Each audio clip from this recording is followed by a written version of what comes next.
can hardly digest a meal. An erection would be inconceivable. When was the last time you had an erection? Me? Well, maybe 3 or 4 days ago. Maybe 3 or 4 presidents ago? Well, it's a story of two wonderful friends that were in the Korean War, and they used to live out in Long Island, and their wives have died, and now they live in Long Island City. One, Charlie, lives on the first floor, which is this, and then Mo lives above on the second floor. And they just sort of take care of each other. And each comes down to celebrate their birthday. So this year, Mo comes down to Charlie and wishes him a happy birthday. He comes with a pitiful balloon and a cake and a card. And Charlie has recently gotten a computer. And so he decides that instead of doing the normal thing, playing pinochle or something, this year we've got to do something more befitting men of our age. He figures, I'm going to give my pal a real good time before he goes, having to do with that little blue pill and a hookette, a hooker. I play a prostitute who specializes in older men. In fact, you have to be over 60 in order to hire me. I work for, this isn't giving too much away, a company called PussycatsForOlderMen.com.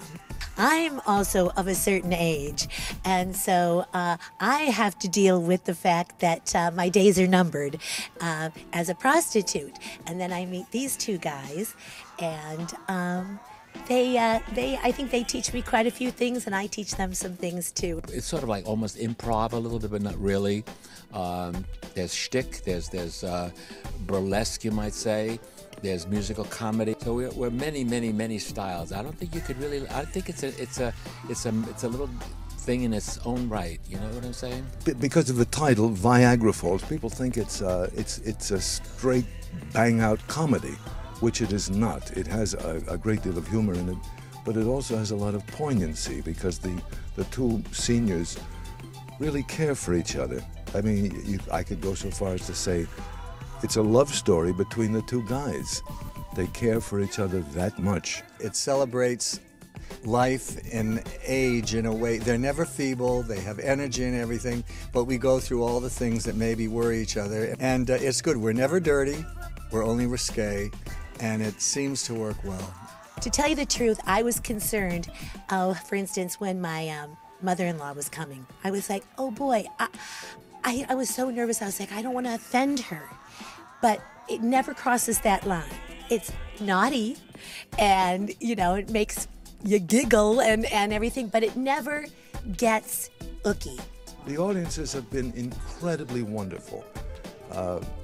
We had 2 standing ovations our first 2 performances. We're having a ball. We're having a good. And how many parts are there for old fellas like us? I think with everything that we all know is happening in the world, with a lot of angst and everything, whatever it is, people are worried about surviving and providing for their families or what's going to happen or whatever. I think to be able to go for 90 minutes and really laugh and enjoy and be touched and leave saying, you know, maybe life is a little better. I do think that's important. Here's 50, 50, 70, 90, 95, 96, 97, 90. Oh, Mo, I need 2 singles. You got 2 singles in this?